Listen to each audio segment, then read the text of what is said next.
Awesome. So welcome to those who are watching the recording. We'll now welcome our folk in.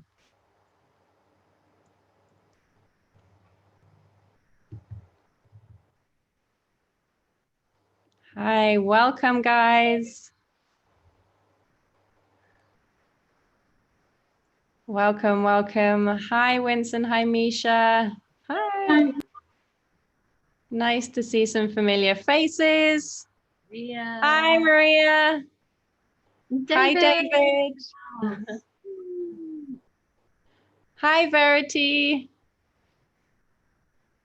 Cool. So welcome to those joining us now. So nice to see familiar faces and so nice to see some faces that we haven't met or maybe we haven't met live yet.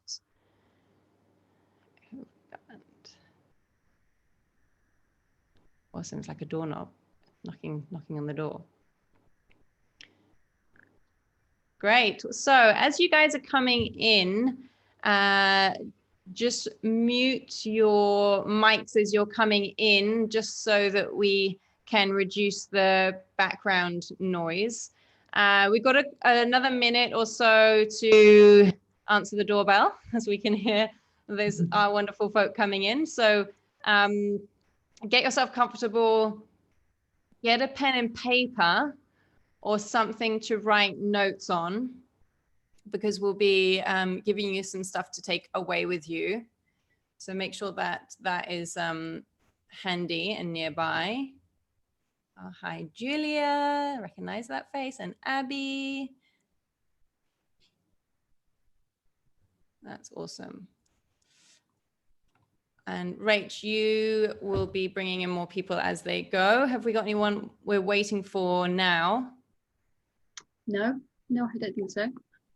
All right. So those people who just joined right at the end, just a quick, yeah, just make sure your mic is off. Of course, if you want to answer a question later on, then you can put it in the chat or, oh, great. Amy's here. That's awesome. All right. All good, Rach? Mm-hmm. Great. Good. So more people will be joining us. Welcome, welcome, welcome, everyone from around the world. It's so nice to see some faces that we recognize. It's so nice to see some faces that we haven't met live yet. And it's so nice to have people from around the world joining us. So welcome from Rachel and me. I know that there's a grid and sometimes we don't know where everyone is. So I'm Lucy. I'll just give you a wave so you know. And Rachel, can you just give a wave so you know? Rachel. That's Rachel. If you get confused between the two of us, we won't forgive you ever. We will. It happens all the time. So what we're going to do is we're going to go through our training and give you some really valuable insight. We're going to give you some stuff to take away. So make sure you've got a pen and paper nearby or something to have notes. We will have time at the end, hopefully, for some questions. If some questions come up during the training, put it in the chat box here on Zoom.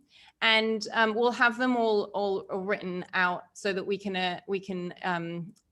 take a look at them at the end. If we don't have time, if we run out of time, because we don't want to keep you more than 90 minutes, we know that you guys have got lives to go on and get onto, we will do a live on every single question that is asked in the whole health group. If we don't have time to answer it, but we really encourage you to ask questions, because now is a really, really good time for us to answer them and to have an opportunity for you to ask them as they come up. So put them in the chat. Hopefully we'll get to them later on. And if we don't, we'll definitely answer them. They'll just be in a live in the whole health group. And if we do get questions, well, obviously, if you want to talk about it, we'll have a short amount of time so we can bring you on. We just ask that you stay succinct so that we can get through as many questions as we can. Should we go for it, Rach? Do it. All right. So a bit of technical agility. I'm going to be sharing my screen. Let's do this. Are we all good there? Yeah, awesome. Okay, so far so good.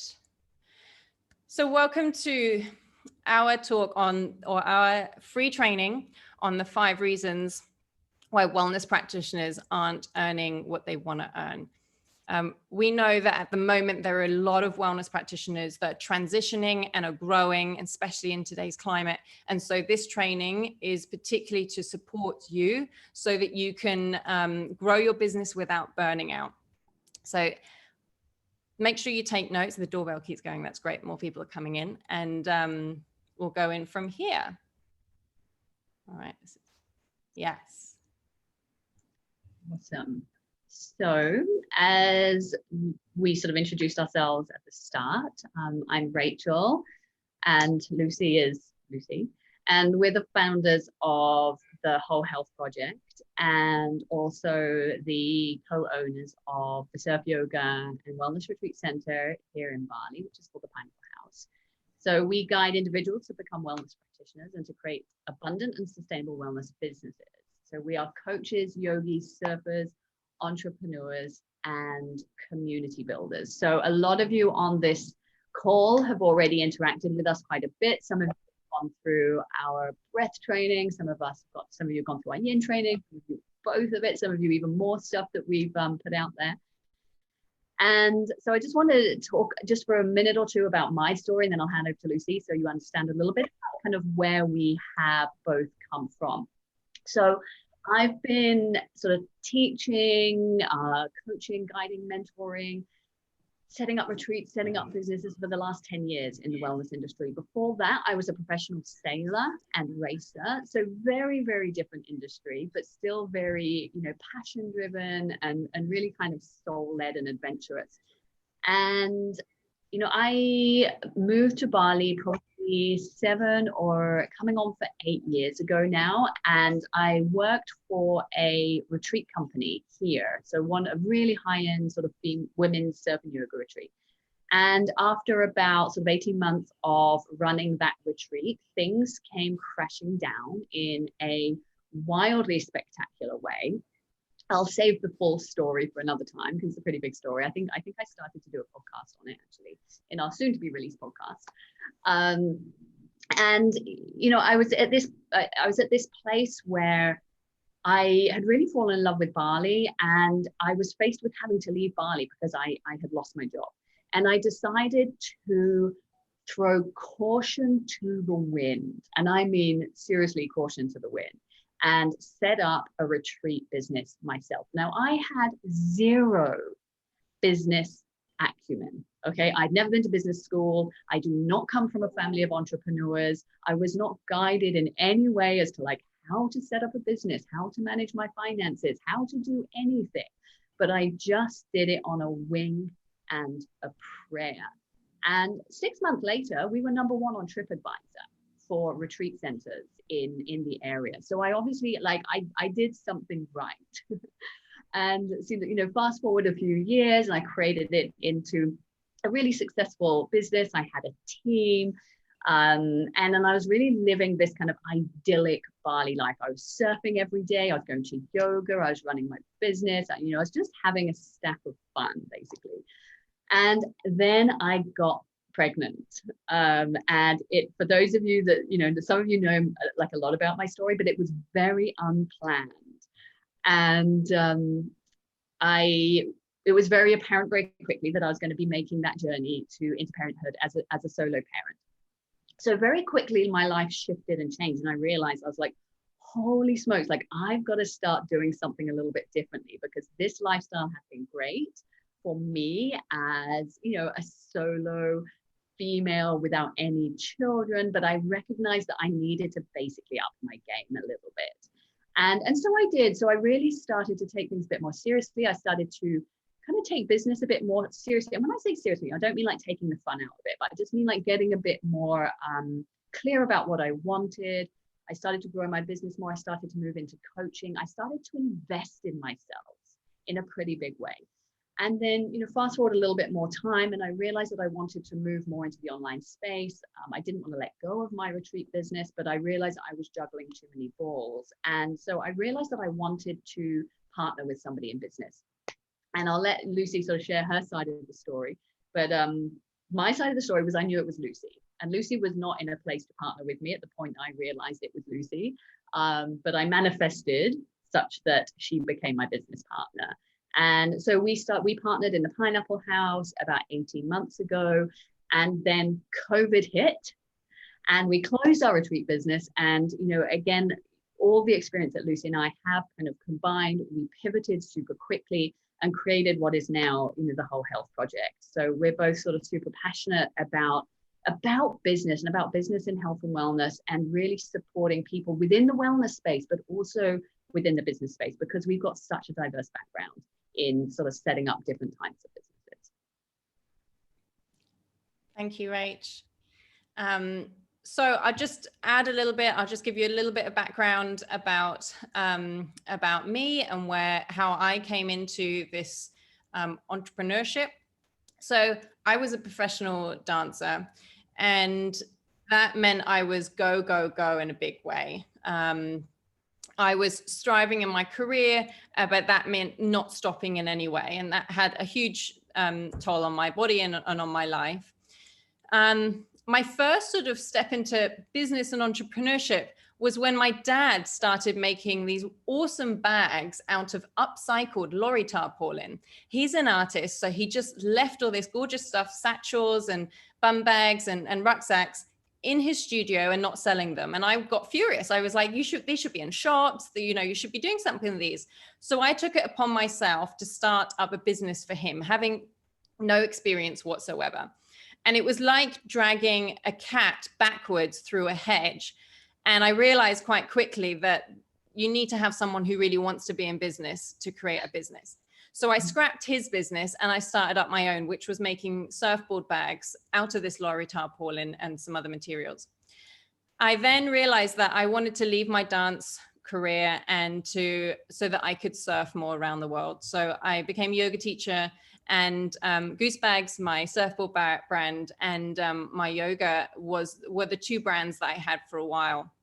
And I learned a lot from just doing it from the ground up, and also doing it in some ways the wrong way around, just going balls to the walls without any sort of foundation. I got some support from the Prince's Trust in the UK, which is a charity that works with people under 30 with their own entrepreneurial businesses. And that was for yoga for surfers. So that was my really main focus. I traveled and taught yoga and surfed around the world, ended up in Bali, where I met Rachel. I was the first guest at the Pineapple House, and we ended up living together for 6 weeks. And we instantly connected, and it was just really clear that we were soul sisters.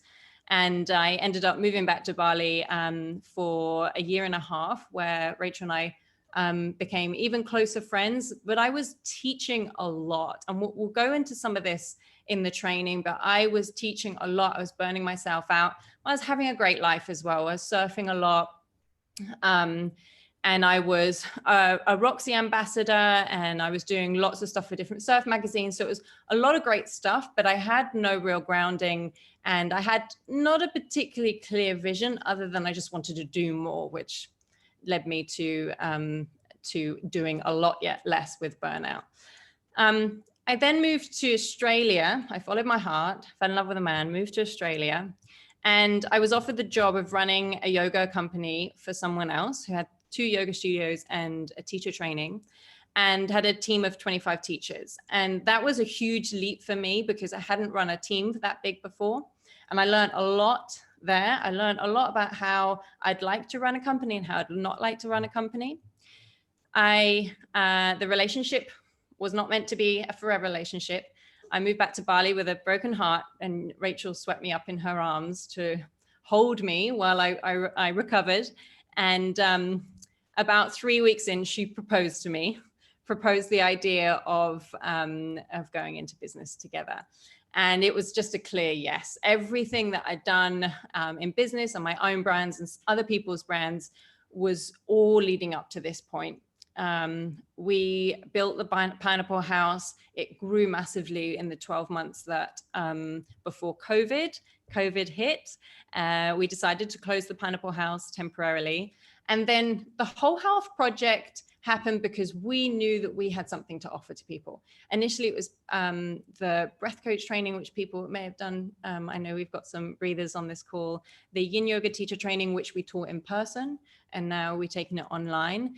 And now what we saw was that there were a huge group of people that wanted to be thriving, abundant wellness practitioners and businesses and entrepreneurs, but didn't quite know how to do that or how to do it without completely burning out. And that's what we're here for. We know that you're making a massive impact, even if it's your first few clients, or if you've got studios that you teach at, or if you're doing online work at the moment. We know that you're making a big impact on the people around you in your community. And it's really important that we support you in doing that so that it's sustainable, so you can continue doing that, and so that you don't burn out, because we've both been there and it's not fun in any way. And we want to give you the tools so that you don't have to go there as well. Okay, so that's a little bit about who we are. And now we're moving on to why we're here to help and how we can help. So we have 18 years of experience in the health and wellness space. As Rachel said, we run and built multiple brands and companies and created a 6-figure health and wellness retreat center here in Bali. In the past, we've had wins, losses, we've been burnt out, and we've created our dream life. We've seen the whole spectrum, and that's a really good place to pass on the tools of what to do and what not to do. We are constantly striving for ourselves and our businesses and ourselves personally. And our focus is really clear that we want to impact people and make and create the life that we want to live. So we want to teach from this place of having done it really right and having done it wrong as well. So I'm sure some of you can relate to some, if not all, of this. So you're an expert in your field, but your earnings are not aligned with the high value service that you provide. You struggle to find consistent clients, and you're charging or getting paid per hour. And you want to basically increase your revenue, but you can't fit more hours into your week, or you don't want to fit more hours in your week because you don't want to end up like Lucy and I have done with burnout. You know you're destined for so much more, but you're stuck when it comes to how you can grow your client base and create a sustainable business. And as Lucy said, this idea of sustainability is really something that we're passionate about. And so everyone that's in the health and wellness industry should be. You've managed to get by with your current income so far, but now you're ready to experience true abundance rather than that, that mentality of like, well, I make enough to get by, right? We want to be making more than enough just to get by. So if you can relate to any of these points, then you are in the right place.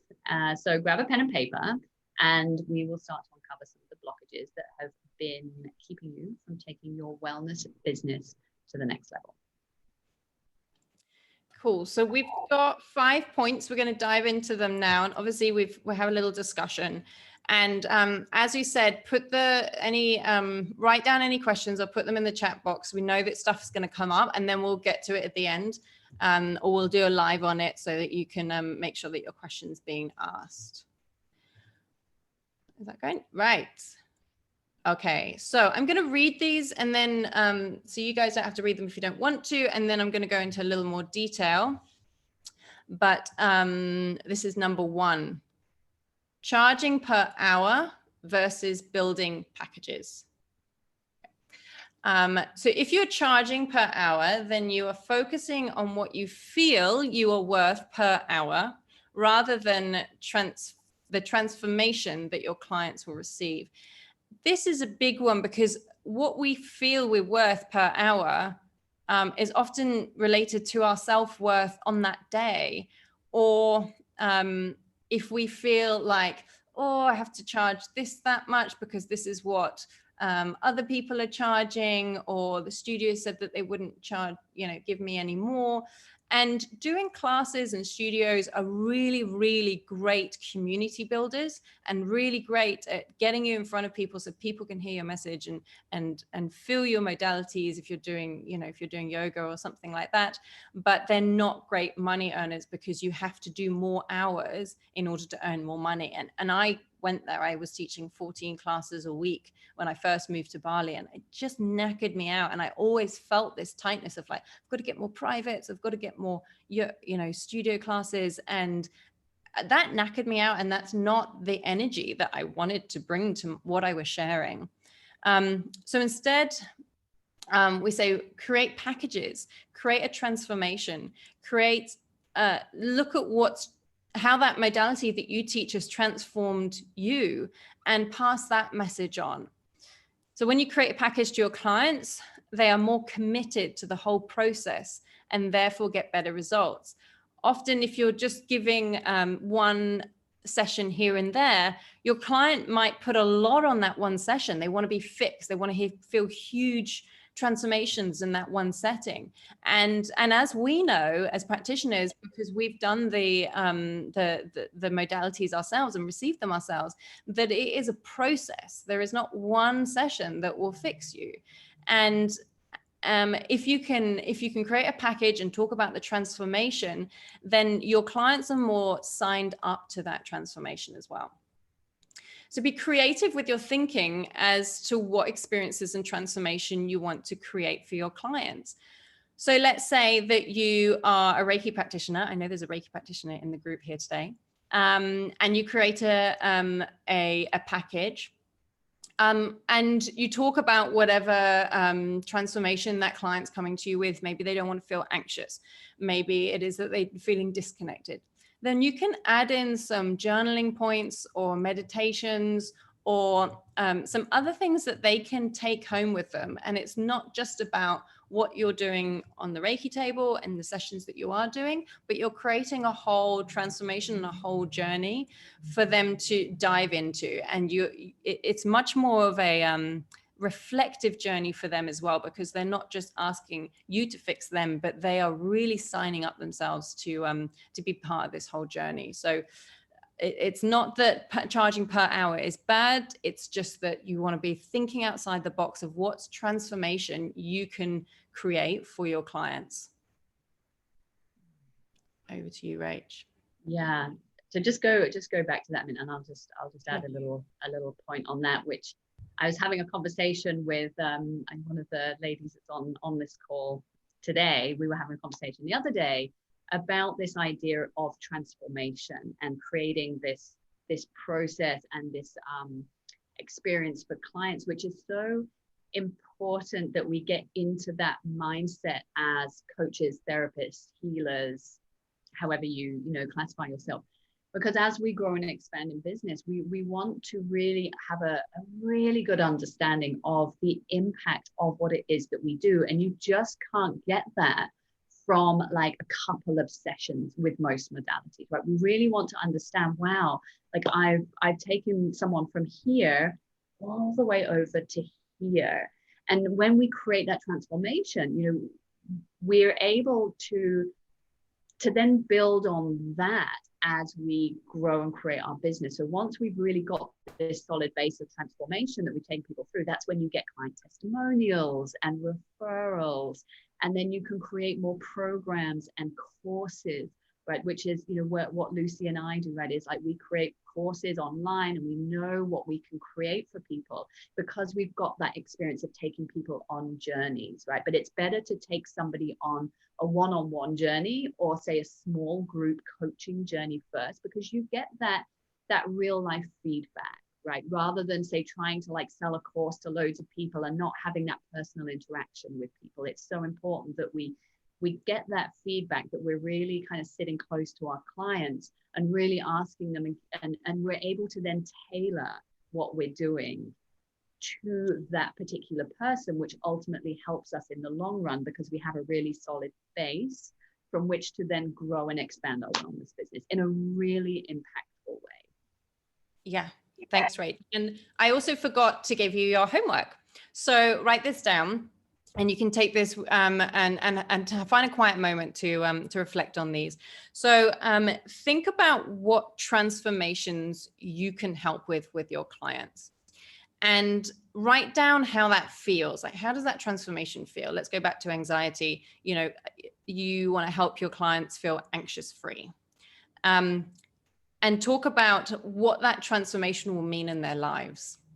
They can be anxious free so they can leave the house going to work feeling confident. Create a title that speaks to that transformation. And then think about what else you can add in to help aid that transformation. You don't have to have other modalities. You can just have journaling points or something to reflect on. So think about what else you can put into your package to help and aid that transformation. Beautiful. So personal integrity. This is a biggie for us in the wellness industry. So remember that you are the most important part of the equation. And if you're burnt out, you cannot serve your clients as well. So be honest with yourself. Like, are your practices staying consistent as your business grows? If they're not, then you have not created a sustainable business. And then I'll also talk about the I know mentality, which is always stay a student. So, with being in the health and wellness industry, or the personal development or spiritual industry, right? We've all been called here because of our own experience and personal transformation, right? We've all been in a place of, say burnout, or we felt really lost, or we've been ill in some way, or disconnected in some way. And we've gone on a journey such that we're like, wow, that was so impactful. Those practices, that therapist, that healer, that modality. And now I'm in this really great place. And it's from that great place and that experience, we're like, wow, I really would love to help other people, right? I'd really love to help other people that have been on a similar journey to me, or who were in a similar place where I was, and take them to a similar place to where I am now. Well, you can't do that if you're burnt out. Like, you can't do that if you're not practicing what you preach. So, and again, Lucy and I have both been down that road, right? We've been down that road of, as Lucy said, like teaching 14 classes a week, and, kind of turning up all smiley to a yoga class. And then we sort of leave and we're in tears because we're so exhausted and we don't know how we're going to like fit everything in our day. So it's so important that we really come back to like that sense of feeling grounded, of really feeling like you're filling your own cup first. And that just classic analogy of like being on an airplane and putting on your mask first before you put on somebody else's mask. Because if you are not full, like if you are constantly burnt out, you really are not able to offer the extent of service and love and compassion that your client really needs, and that will really do you justice as a practitioner. So being really honest with yourself, your practice is staying consistent. And again, this is something that Lucy and I keep coming back to. Like, this is a conversation that I'd say we have at least every single week in some way, shape, or form as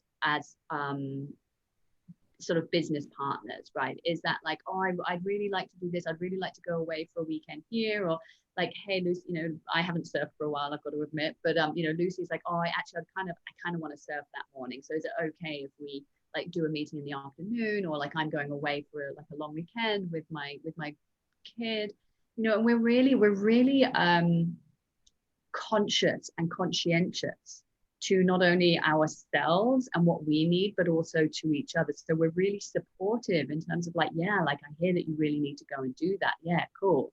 Like just before we started really looking at the creation of this mastermind, one of the things I said to Lucy was like, hey babe, like before we kind of put the gas on, let's take a holiday. Yeah. So we both took a week's holiday before we went into like full pelt mode, creating like this mastermind. So it's really important that you stay super, super committed to the practices that have got you to where you are now. Otherwise, as we've experienced, the wheels fall off the bus. Okay. And so just this I know mentality as well. So this really comes into this idea of being a student, like staying a student. It's quite easy for us, and I know, talking about myself, especially in the early years of being in this industry, I thought I knew it all, right? Because I got some tools and I created a transformation in myself, and I was starting to help other people transform. But I was kind of like, yeah, I know that. Yeah, I know about yoga. Yeah, I know about breath work, right? But as soon as we say like, yeah, I know, we are closing ourselves down to being open to anything else. So really, like, catch yourself if you've got that, like, yeah, I know about that. Because the chances are, like, we never know everything, right? We never know everything. So that kind of, that essence of humility of like, yeah, cool, like, I'm so open to learning more about this. I'm so open to understanding, and not even understanding, but knowing. Like, I love this difference between understanding, which is more intellectual, and knowing on a deep embodiment level. So so I'll give you, okay, here's a little bit of homework. Actually, Lucy, do you have anything to say on personal integrity before I give some homework? I'm sure you do. Well, I mean, everything that you said. Also, I used to think that it was a rite of passage for every wellness practitioner to go through burnout, to come out the other side and then really get it right on afterwards. I don't want to ever say that anymore. I don't want to see that anymore. I prefer that people learn from my mistakes than having to go through it themselves. And like I'd love to never see that again. That's all I have to offer for that. Yeah, totally. Yeah, and it's, it goes to that whole thing of feeling like we have to have this like huge, massive story, right, in order that we can, promote ourselves as a coach or a therapist and a healer. And that isn't the case. Like, you don't have to have gone through this crazy rock bottom scenario to be worthy to offer what you offer. Okay, so one huge, it's maybe a couple of tips for this kind of personal integrity is to schedule yourself. Okay, so scheduling period is really, really important. This has been something that I resisted for the longest time. I had a really big story around what scheduling meant. I felt that it meant that I was being trapped, that I was being really rigid, that I didn't have freedom. So firstly, like, if you've got that story, if you hear me say the word schedule and you're like, schedule, yuck, that's not why I've become an entrepreneur. There's work to do in that story, because scheduling creates more freedom ultimately, right? Because then we're not at the whim of everybody else's freaking diary and emotions, because we're really committed. So before you go and schedule your clients, before you go and schedule the work that you've got to do, before you go and schedule anything else, and even if this means that you've got to look forward 3 weeks because you're someone that, has quite a full schedule, put your stuff in first. Okay, so this is what I do. Like, I generally only need to schedule maybe, as in like having my week full. It's maybe like the next week. And I will get my gym timetable out, my yoga timetable or whatever, and I will pick my classes and they go in my diary first. I pick when I want to have a massage. I pick when I'm going to go to my dance class, and that goes in my diary first. And then I fit my clients and my calls with Lucy and whatever else I'm doing around that. And they are non-negotiable. Okay, I don't like, and another thing which I mentioned on a call the other day with I think it was our breath coach, I only coach 2 days a week. Okay, I take client calls on a Tuesday and a Thursday, and that is it. And if somebody wants to work with me on a Saturday, I don't do it, right? Like, they have to change their schedule to fit my schedule. Okay, so it's really like, this is personal integrity. Okay, it's really being clear that, if somebody really wants to work with you, they will work with you. You don't have to change your whole diary and schedule to fit in with somebody else, right? This is when we start to like lose our sense of boundaries, and when we become really resentful, and then it's like, oh my God, I haven't been to the gym for a month because I've just had all this stuff going on. So and also, the scheduling thing, I mean, I could talk probably for half an hour on scheduling. I never thought I would be that person, but turns out I am. Is that if you really have if you really have problems with scheduling, and you really have problems with commitment, your personal integrity is going to get lower and lower and lower every time you say you'll do something and then you don't do it. Okay, so if you're someone that's like, oh yeah, I put that in the diary, I put my yoga in the diary, or I put my gym in the diary, or I put my self-care, whatever it is, in the diary, and I just don't do it. Every time you commit to something and you don't do it, you are lowering that personal integrity and that self-trust. Okay, so start with something small, even if it's just like, if this is you, if you're like, oh my God, that's so me, I commit to stuff and then I don't just do it. Start with one thing a week and make it non-negotiable. Just put one thing in your diary that's for you, and just seriously make it non-negotiable. And you build your self-trust and your personal integrity that way. Okay, that makes sense. So look forward into your diary. If it's next week where you haven't got that much in, schedule next week. If it's like 3 weeks, you're like, oh my God, there's like 3 weeks where I'm so busy, then schedule your self-care for 3 weeks time and just start doing that. Okay, cool. Thanks, Rach. That's awesome. Okay. So number 3, inconsistency in business practices. So don't allow your moment-to-moment fluctuations of emotions to dictate how you show up in business. This might seem obvious to some people. Let's give an example. So I'm going to do a post to share my story on Instagram, and then that day I have a really good story and I feel it's really going to, support people. And then that day I'm just feeling really icky in myself, and I feel like no one wants to hear my story, and I've got all these, my own stories in my head, and so you don't post. And the most important thing is coming back to why you're in business. Why are you doing this? Why are you offering these offerings? Why are you a practitioner in the first place? And to let that be your guiding star. If we change what we're doing or what we intend to do based on our fluctuation of our emotions, anything could happen on any day, because as we know, thought comes into our minds, thoughts affect our emotions, emotions affect our thoughts, and it can send us off in all different directions. And then we wonder why there's no consistency in our business. So your story is worth listening to. Those days when you're like, oh, nobody wants to listen to me. Why do I feel that, why should I feel that I should share my story?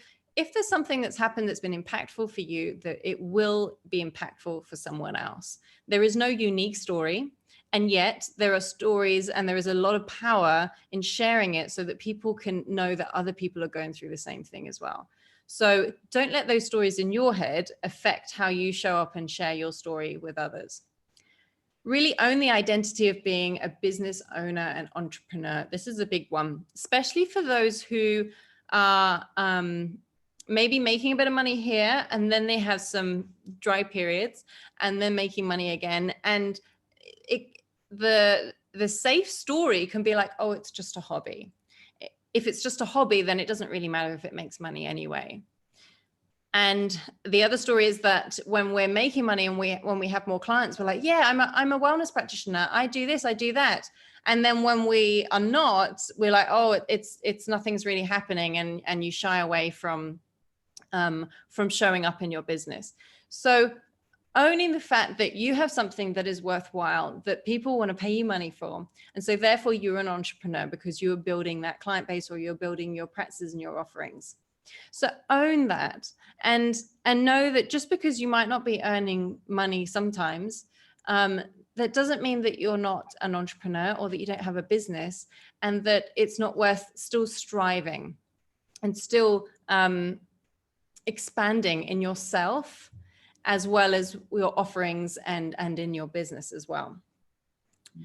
So the other thing is, So check I've got that, your homework. Whoop. Write down your purpose and your message. And when you're feeling a bit wobbly, come back to that. So use that as your anchor. Know that this transformation that you have, or the reasons why you've chosen to train in this particular modality and now you're a practitioner in that modality, is because you received real transformation. Know that that is the truth. The truth doesn't come from those days when you're feeling icky and that you're feeling self-conscious or you're feeling low in your energy. That's just a fluctuation of your emotions. So on those days, come back to what you know is true, that you are a practitioner that has a lot to offer, and that people really want to hear your story and they want to receive the transformation that you're going to guide them through. So use that as your anchor. Anything you want to add there, Rach? Yeah, one of the things that came up for me is, so I'm engaged in a group coaching program at the moment. It's kind of personal and a bit business. And one of the things that my coaching one of my coaches said is that which is personal is very general, and it really speaks to this idea of your story is worth listening to. So why he says that is he really encourages people to share their story and to share like really personal questions. So each week we have group coaching and people can opt to be in the hot seat, right? So they get to ask a question to the coach in front of like hundreds of other people. And they really encourage this personal question, because what we've all come to see is the truth in this what is personal is general, because the amount of people after somebody's asked this deeply personal question is like, oh my God, that was exactly the question that I wanted to ask, but perhaps wasn't brave enough to, or oh my God, that spoke totally to me. Like, thank you so much for asking that. So that really speaks to this whole thing of like, even if you're like, it's kind of insignificant, is anybody really going to be interested in that? Oh, fuck, is that a bit weird and a bit personal? Is that a bit strange? What is more personal becomes more general, because we are all special, but we're not, right? We all have the same problems. We really, really do. Nobody has a special problem that nobody else has. Okay, so when we start to realize that, it's like, oh yeah, my shared story is so freaking impactful. So, just share. Thanks, Rach.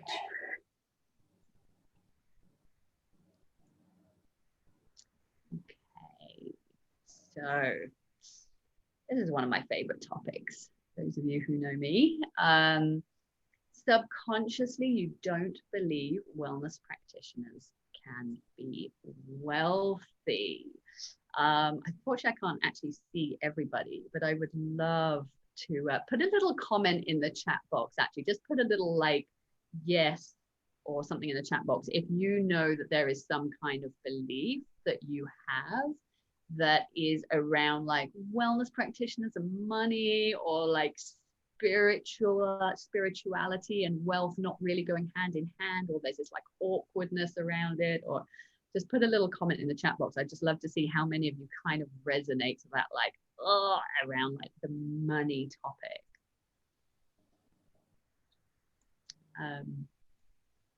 Yes, there's a couple of messages coming in. So this is super, super, super, super, super, super common. Okay. Yeah, okay. So yeah, quite a few of you. Okay. So it's just going through these points. It's okay to charge people when you are helping them and in service to them. Okay, so just talking to that, like, think about all the money that you have invested in your self-care, in your wellness, in you like expanding your offerings as a wellness professional, right? You have invested money. So why do you think that you should not be able to charge people the same? I mean, I don't mean necessarily the same amount of money, but in the same way that other people have charged you, right? And think about somebody that you had an amazing experience with, like a course or a program. Like, did you resent paying? did you see it as like giving them money and not getting anything in return? The chances are like you're kind of like, man, that was such a good investment, right? So we just need to kind of turn the tables on that it's like you are also a really, really good investment. Okay. So another thing is that you think it's un-yogic to be wealthy. This is a huge one that comes up in the wellness industry, that there is a belief that spirituality and wealth don't go hand in hand, and they fundamentally do. Okay, like, you know, there's, I mean, and this, oh gosh, this is such a big topic. But what I know I've fallen into that trap, and I know Lucy's kind of fallen into that trap in a similar way, like in our sort of early years, particularly in this industry, is that, you know, we shouldn't desire, we shouldn't like want lavish things, you know, don't be seen to be wealthy. Like you kind of you've got to be a little bit poor, you've got to be seen to be suffering a little bit. You know, it's not yogic to kind of have this like desire for wealth, for money. Well, talking to this idea about personal integrity, as we all know, like it costs money to do the things that we want to do, right? It costs money to work with the coaches we want to work with. It costs money to go to our yoga class. It costs money to have massages. It costs money to buy really nice food.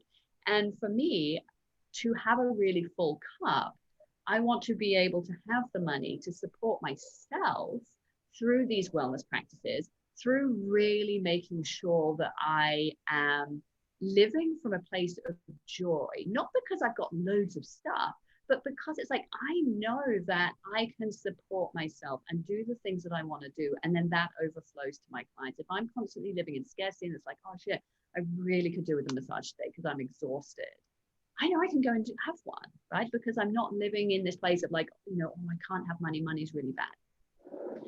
So another thing is that you think it's un-yogic to talk about money with your clients. Again, this idea of like feeling really uncomfortable talking about money, you get to, and this talks a little bit to the point just before, in terms of sort of not basing your emotions, not basing decisions on your emotions, right? Because our emotions are fluctuating throughout the day. And oftentimes what happens is that people go on to say like classic sales calls, and they start to like, start to experience some fear, and then they start to project as to how much you think your client has and what you think they can afford. And then we become really wobbly, right? We're like, oh, perhaps you were thinking of charging $1,000, and then suddenly on the call you end up slipping out going, oh, $500, because suddenly you've got really uncomfortable talking about money, and you want to. And this is something that I used to do a lot, was I wanted to get that conversation over so quickly that I would say an amount of money that I was sure that they would say yes to, so that I didn't have to linger in that conversation. So it'd be like, how about $100? And they'd be like, yeah, great. And I'd be like, sweet, that conversation's finished. I don't have to go back into that ickiness, right? So we want to get really comfortable talking about money. Notice if you feel uncomfortable when other people talk about money. You know, maybe you're sensing some discomfort now as I'm talking about money. Like maybe you sense some discomfort because, like, you know, we're all conditioned before the age of 8 typically, and you know, the beliefs of our parents are typically the beliefs that we hold in some way, shape, or form. And so many people grew up in a house where money was a really uncomfortable conversation. Perhaps there were arguments about money. Perhaps like it was just weird and icky and awkward. You know, one of the stories that I share about my background is I grew up in a really confusing household around money. My parents had money, but they both came from a lack of money. They didn't change their prosperity consciousness. They just worked really freaking hard to get the money. My dad was really in scarcity. He was super tight. So he was so miserly. He would tell me that I could go and buy shoes for £5 from the charity shop. And he used to open my bank statements as a young adult unsolicited and give me advice on my spending. Yet my mom was a lot more free with her money, but she was very secretive because my dad was so controlling. So my mom used to give us money and buy us stuff, but it would always be like, don't tell your dad. Okay, so I grew up with this, like, money's good to have because we've got money, but you never talk about money. You never talk about money because money's bad. But it's not that bad because we need it. But I'll give you money, but don't tell your father, but don't spend money. right? So imagine like, if that's kind, you know, if you can relate to some of that, or at least to some kind of confusion, you can see how as adults having conversations around money is just like, oh my God, this is way too much. Like, this is just way too much. I'm just going to avoid it altogether because there's just so much discomfort and I don't understand what's going on. Okay. So, and as well, you may well feel uncomfortable stating your impact and your worth. And this all kind of leads into each other, right? It's like maybe you have a sense of like, actually, I would really love to charge $1,000 or $5,000 or $10,000, whatever it is. Like, you're like, I actually would really like to charge that. And I really do feel that I'm worth that, but you're uncomfortable stating it. It's just like, again, that thing, you get to a point where you're considering sales calls or you're on a sales call and suddenly you feel this like emotion and this wobbling, and that's when you kind of fall off the wagon. Okay, so I'm just going to have a quick look through the messages because there was quite a few to see if there's anything interesting that comes up there. Yeah, so Hannah saying it's kind of weird to want money for spirituality. That's totally a limiting belief. Yeah. A lot of people are gifting their skills for free, Abby. Totally, people are. But you know where their prosperity consciousness is at? It's on the freaking floor. So they're never going to make any money. All right. So don't base your decisions off other people. It's a bit like taking advice, money advice from somebody that's broke. Don't do it. Don't take relationship advice from somebody that you just don't respect in their relationship. Okay. And it's an ongoing process. Oh my God, there's so many great comments. I'll definitely take a read through them later, or we can talk to them in the questions at the end. So, okay, here's a little piece of homework for you. So this is to help you start to get comfortable charging or asking or talking about money. So you may not, granted, have got to a place where you really know what we're all worthy of whatever we desire. Like, you may not have quite got to a place where you understand like how much you feel you should be charging. But whatever it is that you kind of want to be charging, start to practice saying it. Literally just start practice saying it. So like, let's say you hypothetically, you're like, oh yeah, I'd love to create a coaching program, and it would maybe be, again, I'm just using the $1,000 mark. So I'd love to take somebody through a journey and it's $1,000 for a one-on-one. Just practice, look in the mirror and pretend you're on like a sales call with Amy, and just be like, yeah, great, Amy, that was so, that's so nice to talk to you. Here's my package. It's, it's a month-long coach program and it's $1,000. And then stop. Practice stopping. Okay, this is the thing. What often happens is people say a number and then they keep talking. And then it kind of is like this. So just, and practice it in the mirror, practice it with a friend. Like, if you've got a friend, someone that you could be like, hey, can I have a practice, like sales call? And just practice the money bit. Just practice stating, that's $500, please. That's $5,000, please. That's $10,000, please. And if you're doing it by yourself in the mirror, do it in a power pose. Like, do it in like Wonder Woman pose or something, like, and really feel into it. All right. You've got to get comfortable talking about money. And then also start to find people who you can have conversations with about money. Right. Just start to find people where, again, somebody that you trust, maybe, your sister or your friend, just be like, hey, can we just have a conversation? Can we just start to get comfortable talking about this really uncomfortable topic? You just see where it goes. Oh, sorry, that was a bit of a long one. Anyway, so the last little tip is, so I talk about this a lot. If you want to like listen to me talking a lot more about this, head to my Facebook, and I do frequent videos all around money, manifestation, abundance, self-worth, particularly when it comes to the sort of the health and wellness industry. Thanks, Rach. I'll just add in a little bit on there, which is, I realized when I started doing work with this, I know Rachel and I both shared this, which was that I had the philosophy of yoga and spirituality that guided me through a lot of my decisions in general, and a lot of the difficult times in my life, and a lot of my philosophy. And then I had a completely different set of rules for money. It was like expansion and energy exchange and stating my worth, and then just a completely different set of rules and money. And I realized Like, why would money, which is in consciousness, so therefore it's the same as everything else, why did I have a completely different set of rules for that? And I had to really step up in applying the rules that I had in the rest of my life with money. And it's been transformative. All right, so we're on to our 5th one. I love this photo of us, Rach. We are killing ourselves laughing at one of our when we did in-person teacher trainings and our yin yoga teacher trainings. So perfectionism. Nothing is ever going to be perfect. So don't let that reason not to post or share your story.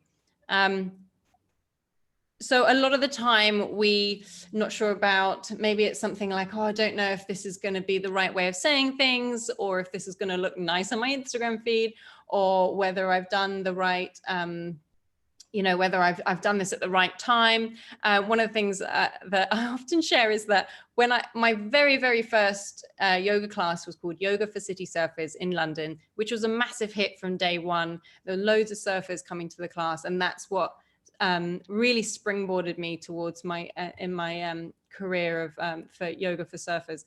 And I used to send out emails, to the crew, and I used to do retreats. And my brother would message me back being like, Lucy, breathe is spelt with an E on the end, not without. And I'd be like, oh well. And I felt like that. For spelling, I've spent, I'm dyslexic, so I spent my entire life just letting go of my mistakes.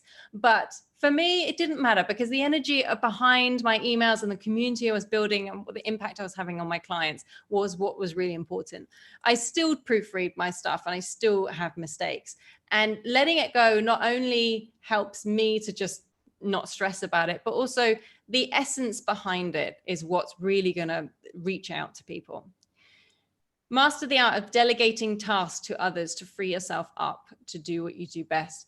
Rachel and I are really good at helping each other in reminding ourselves on this one. There is and another thing that we often live by is working on the business, not in the business. So working on the business is, the connections that we make, the offerings that we have, the expansion that we're experiencing in our business, rather than in the business, which is answering the emails, putting the data into the spreadsheets, and doing all the stuff. And when my experience is when I do all the stuff, I feel busy, and therefore I tell myself that I'm productive, but nothing's really growing. I'm just avoiding some stuff and keeping myself busy so that I can tell myself that I've had a productive day. And as a result, we don't grow as much, we don't grow in the right direction, and there's no time for creativity and rest and play. So be really strict if you can, then delegate to other people. We are a huge fan of VAs, virtual assistants. We have 2.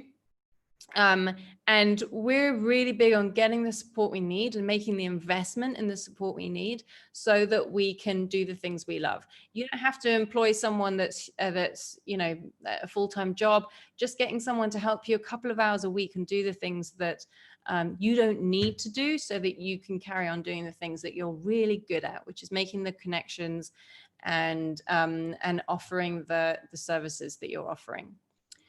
Share your story from a place of love. Don't be fearful of what others might think.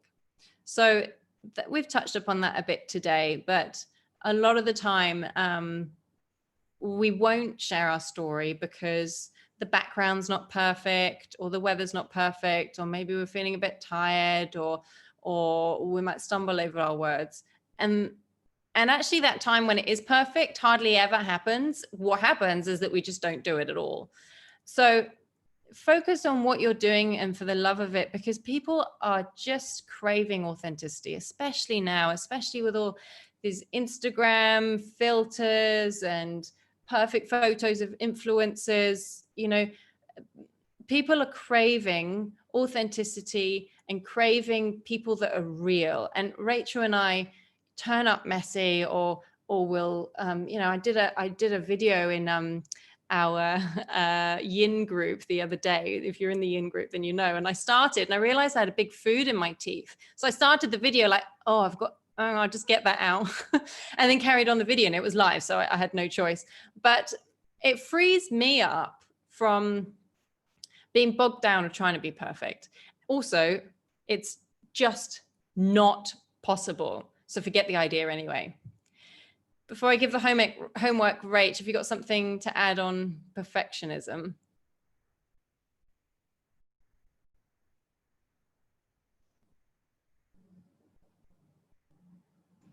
Just realized I was muted.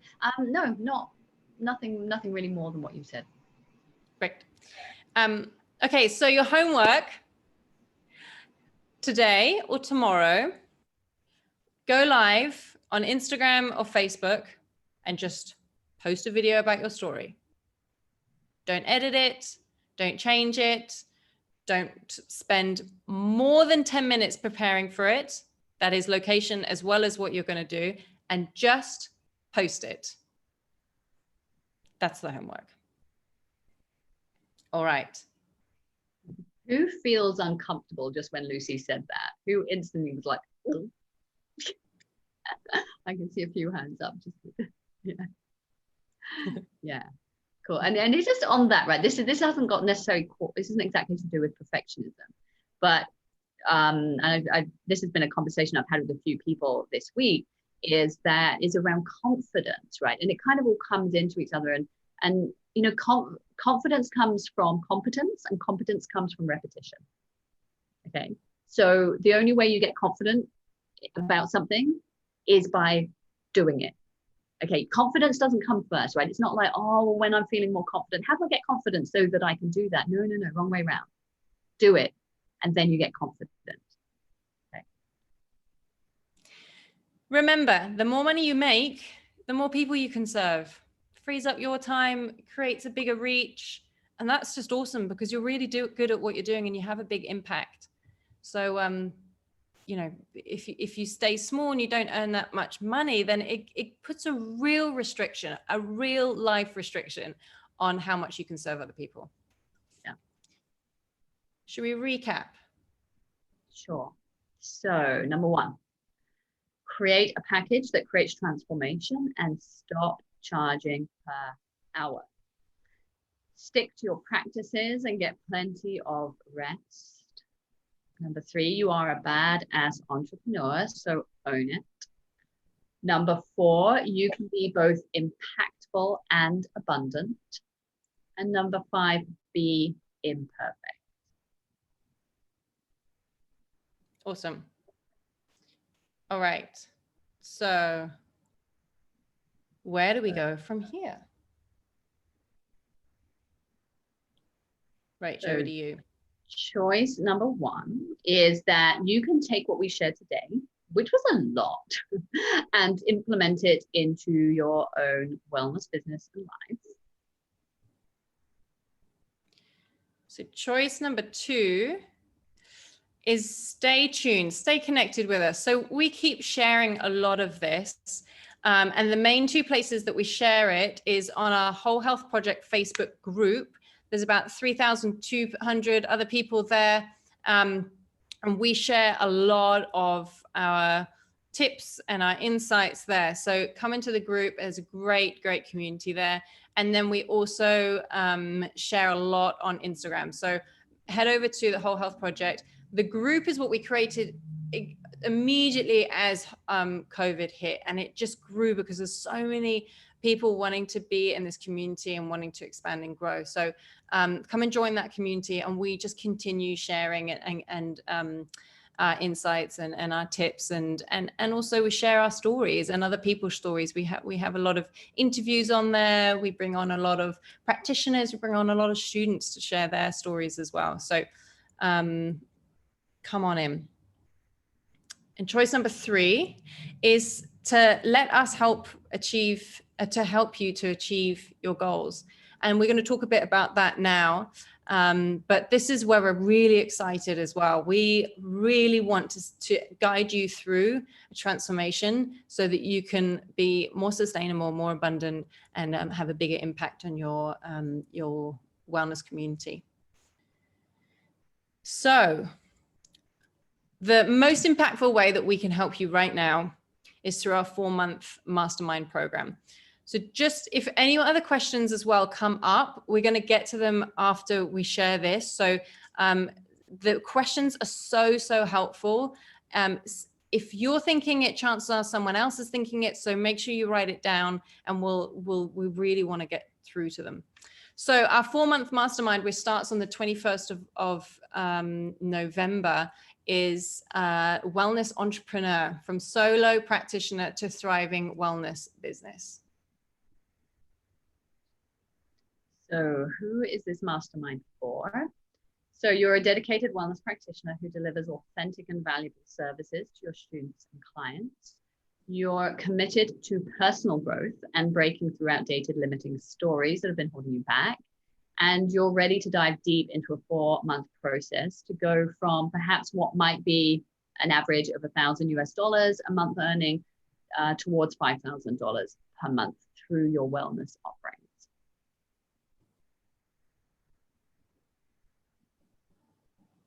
Cool. So we kind of split it up into 3 kind of sections, and they're branding and systems and offerings, your offerings in the community you're building, and then your personal growth. And we are really, really big on this. We don't want to just pass on some system stuff, and if there's some underlying limiting beliefs or there's a really low glass ceiling that you're still carrying with you, you're not going to see the transformation. So it's a personal transformation as well as your branding transformation. So you can get the message out there and have really strong offerings, as well as busting through your own limiting beliefs and growing as a practitioner yourself. So here's some of the stuff we'll go through. Create a clear vision, brand, and structure for your wellness business without exhausting yourself. Remember, I said I never want to see that again. Start creating transformative packages that reflect your experience and your expertise. So not doing just what you think you should do because that's what other people are doing, but letting your own expertise and your transformation guide you. Learn how to authentically build your community with ideal clients and those who most benefit from your offerings. So not just posting stuff because you think it will get more likes. I see so many yoga teachers posting something that they think will get more likes. And I think we kind of know what kind of posts they are, but who's following them? Do they really want to come and have a transformative experience? Probably not. And so, you know, Rachel and I don't have huge followings, but the people who are in our community really want to know what we're talking about, or they want to stay connected because they've done teacher training with us. And so it's not about how many people you have in your community, but it's who you have, ideal clients. Discover how to create authentic marketing plans to help you spread your message and build up to a launch of your next offering. It doesn't have to be anything crazy. The simpler, the better. We'll be passing that all on to you. Uncover what's been holding you back from creating the abundant business that you want. Rachel and I are really big on having other people help us find our blind spots, because the nature of blind spots is that you can't see them. And it does take someone else sometimes to point them out to you. And we have uncovered a lot of blind spots for ourselves, and we have also the skills to dig a little deeper to help you unblock yours. So bring someone in to help you with that. Don't think that you're going to uncover your blind spots by thinking at home and maybe getting a journal out, because the nature of blind spots are you just can't see them. And the other thing is being part of a progressive community of health and wellness practitioners who share the same ambition and drive as you do, and who are dedicated to supporting and lifting each other up as we all break through our own imaginary glass ceilings together. If any of you have been on our breath coach training, on our yin training, you'll know how important community is to us. I was on a call to a client a couple of days ago who was reflecting on when he was on the breath coach training. He was just like, I've met people I've stayed in touch with. I don't think I would have got through the course without that community. And I feel so inspired and uplifted by being in a group of other people who are doing what I'm doing and offering their own experience and their own input as well. And so we're huge on that. And we really want to build that to bring that to you.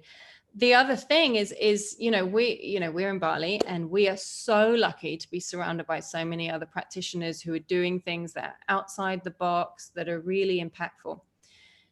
But we recognize that is part of our success, is having that community.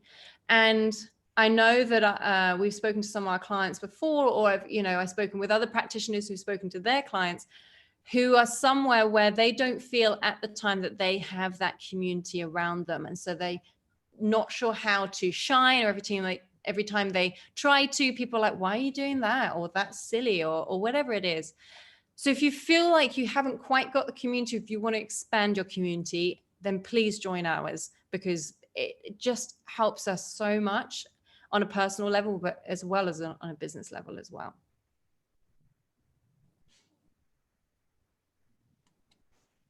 Over to you, Rach. Key areas of growth, just to give you really like a top view idea of what we'll be doing, is soul-led branding, sustainable entrepreneurship, authentic marketing and strategy. And I can see a few comments about feeling bogged down by social media. So we really do dive into that a lot. And if we don't get time to sort of answer that as a question, we'll definitely do some videos on that, because it's a big one, that one. Community building, transcending personal blockages, identity evolution, deeper impact through services and offerings, and soulful sales. So it really is a combination of the strategy, the branding, the market, but also this personal transformation, right? Because you can do all the things and still not be where you want to be and making the money that you want to make, because it is ultimately about who you identify with as being, right? And if you're not identifying as being somebody who can, say, make $5,000 a month, or knows about business, or understands about social media, if you don't identify as being that person, then it's going to be really, really hard for you. So that's why there is a heavy dose of the belief system, the mindset, the identity work in what we have created.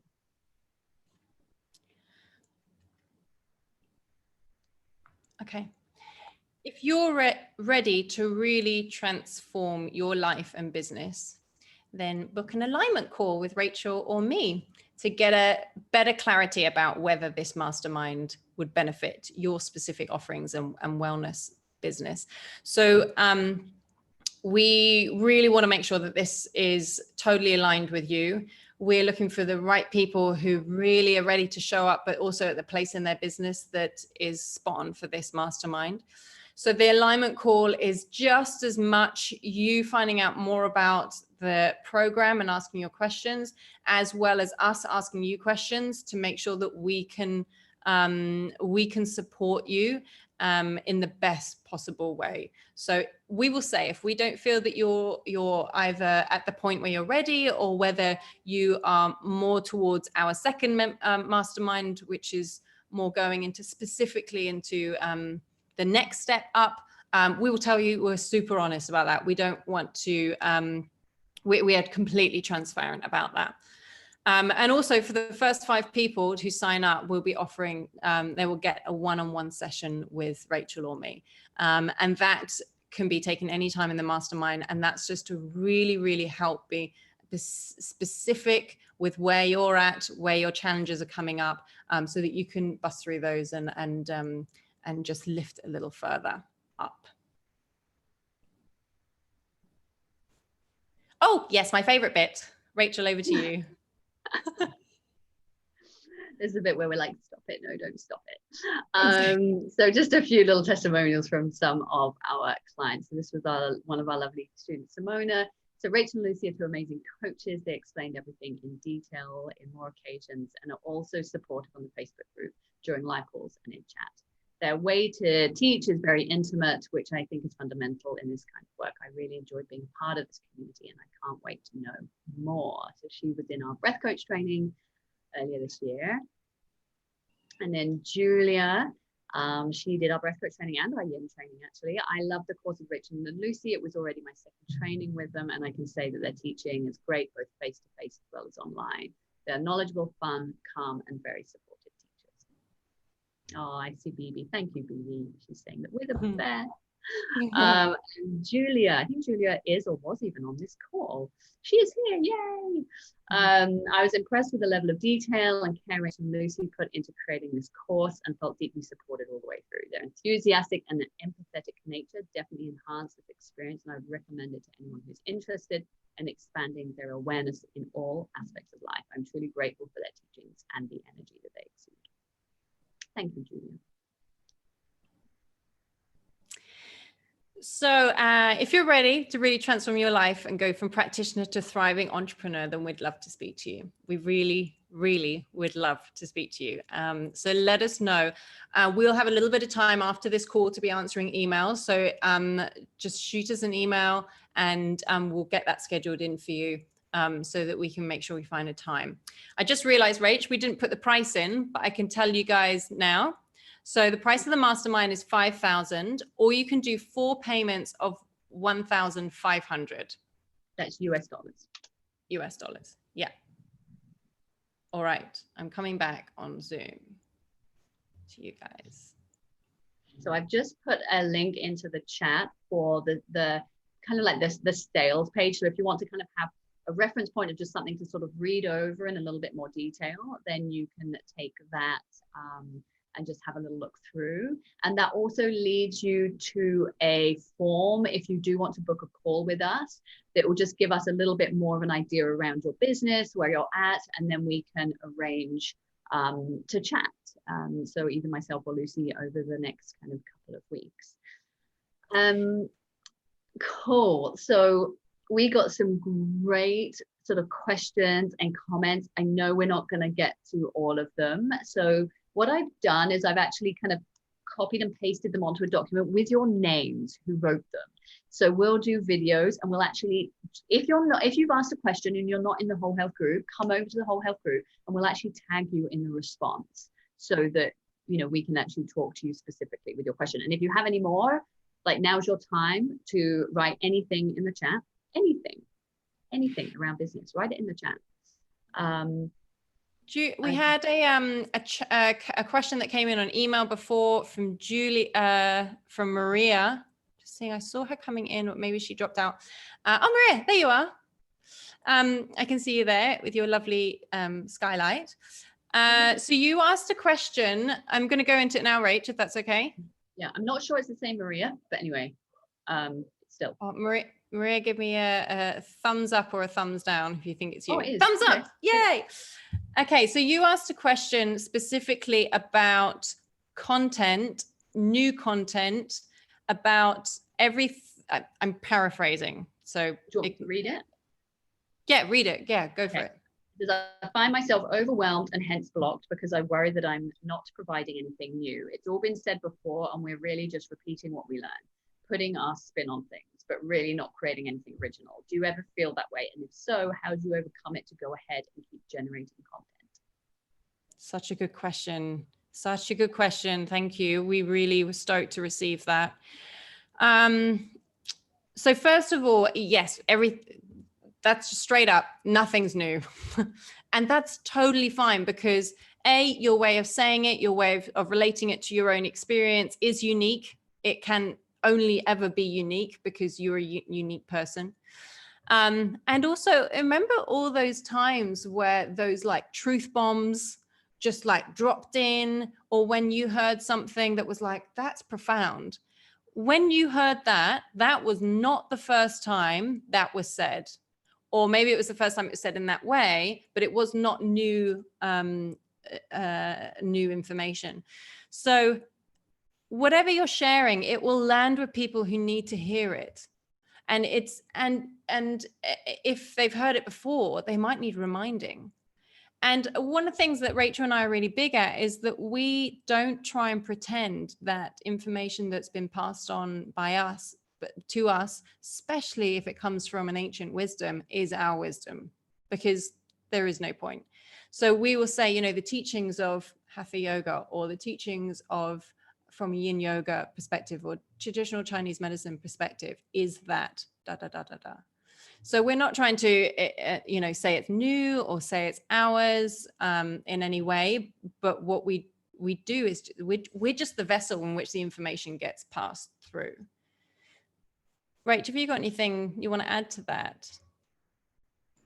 Yeah, just as well, when we get clearer on like our message, right, which is something that in the mastermind we really will be working through, like what is your message, like who is it, like who are you talking to, then you really hone it down. And then the point is you are just talking like the same thing more or less, you know, maybe there's just a few points that you just kind of rehash a different way, because ultimately repetition is the mother of all learning. Okay, I'm, you know, this coaching program that I mentioned earlier in the call that I'm engaged in, I have heard the same freaking story from our coach like a gazillion times. He's got, you know, like maybe 10 different sort of stories that he says to make a point that I have heard in his podcasts, in the lessons, in all these different things so many times. Okay, but I'm really happy to hear them again because I know how impactful they are, and I know it's something that I really need to hear. And remember as well on social media that like people's attention is like that of a freaking gnat, right? So like they're not watching every single video you do, right? It's just like, oh, next one, oh, next one, oh, next one, right? So remember that people are not watching you 24/7. So you might have talked about breath work like for weeks, and you might have people who really like following you who just they haven't heard it, right? So it's like, and you want to be the go-to person.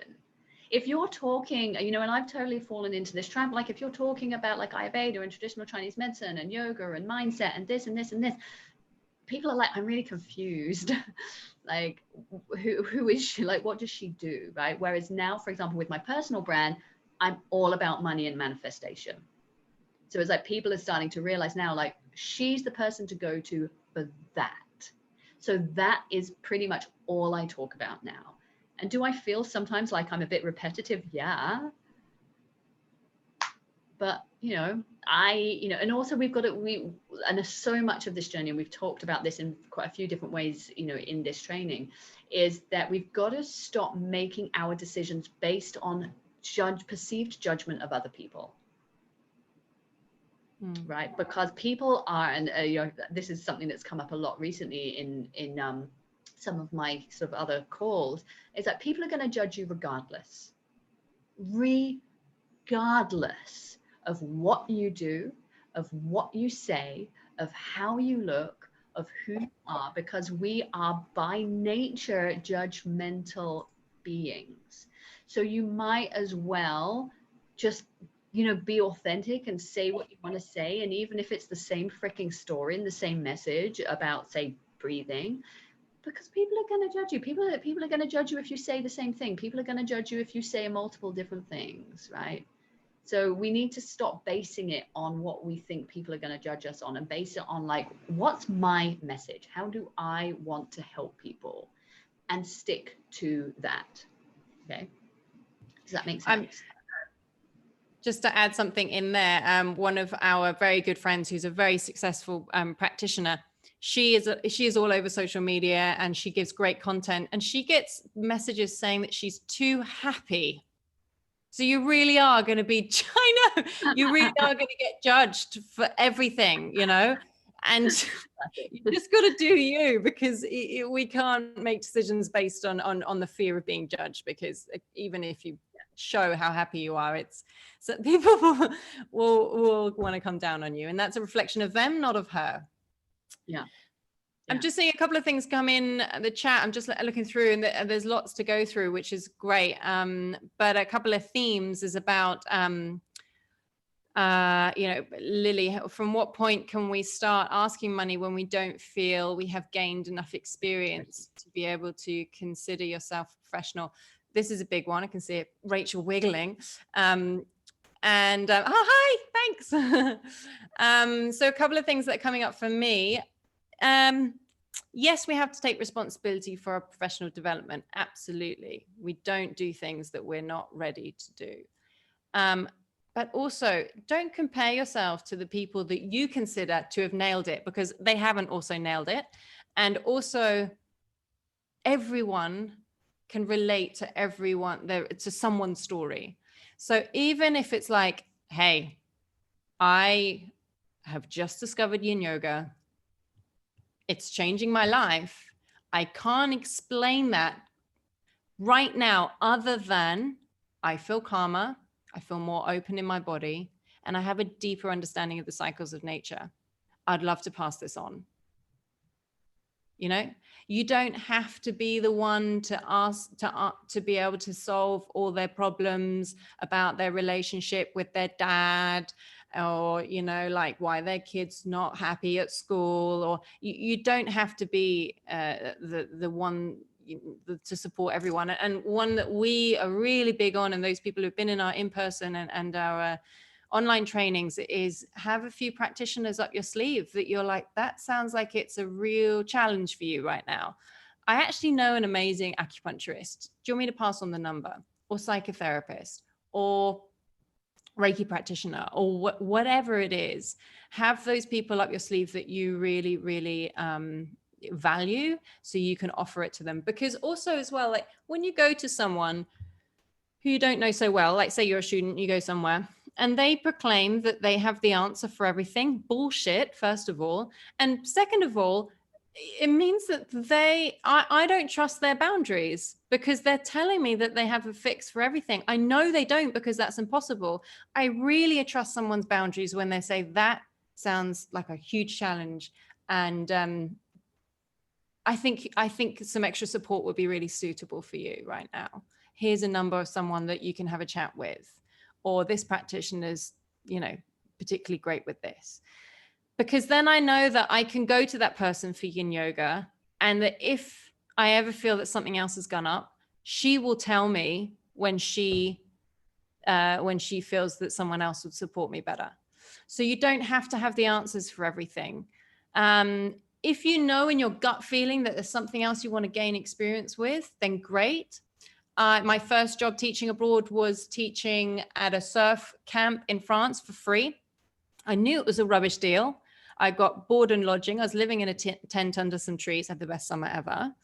But I knew that I didn't agree with the concept of working for free, but I also knew I was going to have 3 months of solid teaching, and I knew I was going to get this job in India, which I hadn't even applied for yet, but I knew I was going to get it. And so I was like, this 3 months is experience for me. And I stopped at 3 months and I got the job in India, and I charged since then. So if you do want to get more experience, give yourself a fixed period of time, and do not let yourself go over that time, and do not let yourself just do 2 classes or 2 sessions or something like that. You know, give yourself that strict boundary. Over to you, Rachel. Yeah. So, I mean, what comes up for me with that, and I feel this is a question that anybody could ask at any point in their career, right? People ask it when they've been in this industry for 5 years, for 10 years, for 1 year, for 6 months. And, you know, more of a sort of philosophical question is like, when will you be able to consider yourself as professional? Like, what validation? I mean, obviously there's certain things where you have to have the tickets and everything, like, and as Lucy said, it's not about just going into something when you actually have no experience and you genuinely don't know enough. But at what point do you know enough? At what point are you ready? Like, what kind of because we often seek for external validation, right? It's like, what kind of external validation do you need to be able to start helping people? Right? Because that's so often it's like, oh, I need somebody to tell me that I'm professional enough. I need somebody else to validate that I know enough. I'm not sure that I know enough, so I'm going to take another 10 courses before I start to do the work that's my dharma. Right? So it really is about that, finding that beautiful balance between recognizing when it's like, actually, you know, I've only been doing this for 2 months. You know, perhaps now's not the right time. Versus like, well, how many more trainings do you need to take? Like, when are you going to know? When are you going to just take that step forwards and start being of service to people? Okay. So it's just a, you know, more of a kind of philosophical pondering, because it's something that I think we all get stuck in at some point of like, oh, just one more course. Yeah, just another few months of practice before I put myself out there. You know, and then like 10 years later, you know, you're still not really getting anywhere. So just a little, I feel that that's probably going to be the last of our little kind of coaching questions that we can do on this call. But I've got all the questions written down, and we will do videos about all of them. But Misha just asked, how time consuming. I get with you, Misha, that's hilarious. How much time investment is the program? So what we've said, what did we say, Lucy? About 12 to 15 hours per week if you are wanting to really implement everything within the 4 months to get to a point where you have the structure in place to start to kind of bring in, you know, or have a really solid understanding of the steps that you need to take to get you to that point of like $5,000 earnings. So, you know, there are a couple of people we've already spoken to who are like, oh, I might just need a bit more time because, like, you know, I'm moving across the world. And things like that. And it's like, yeah, cool, that's totally okay. If you're like, I just don't think I've got 15 hours, I really want to do it. It's just like, cool, the good thing about what Lucy and I are offering is that obviously there's going to be 2 sets of eyes on your business, right? Most masterminds, there's typically just one coach. And we'll get to know your business really intimately through this process. So we will be able to guide you. And like, let's say you do need a little bit more time than the 4 months because you're moving to the other side of the planet. Is that we'll be able to say, hey, based on where you're at, this is the most important thing for you to work on right now, based on the fact that you say this week or this month only got, say, like 5 hours a week to invest. Like, this is what we think would be the most beneficial for you. Okay, so that's the beauty of having like a pretty small group, of having 2 people looking over, like having the eyes on your businesses that will really be able to direct you. However, if you are in a position where, like, you know, you're ready to hit the ground now, you've got like 12 to 15 hours, and you really want to get to a point where in 4 months time you've got really solid structure, you've got a really cranking mindset, then, you know, now's the time. Okay, I'm just gonna, thanks Louisa, this was amazing. Thanks so much, beautiful ladies. Thank you. Misha, good advice. Great. Verity, good advice. That's awesome. So good. Awesome. Thanks, Misha. Thanks, everyone. We're going to wrap it up there because we don't want to take you longer than we said that we would. But please do let us know if you want to have a chat with Alignment call, because, oh, thanks, guys. Thanks, Amy. Thanks, Katia, Winston. And we really want to speak to you and just check that we are aligned with the course. We stay tuned on the Whole Health Project because we'll be answering all those questions that we didn't get round to, because it's really, really helpful for you and for other people to hear that. If you're thinking it, someone else is as well. And yeah, I think that's it for now, Rach. Yeah, that was awesome. Yeah, thank you, Hannah. Yay. Thanks, Maria. Thanks, BB. Well, send some Bali sunshine. It's not sunny right now, love. It's not sunny right now. It's bloody hot, though. Please unmute yourself as you leave. Say goodbye to our wonderful crew, and please stay in touch. And we look forward to hearing from you next time. Thank you. Thank you. Bye-bye. Bye. Bye, Julia. Bye, Nila. Bye, guys. Thank you. You're welcome. Bye, guys. See you.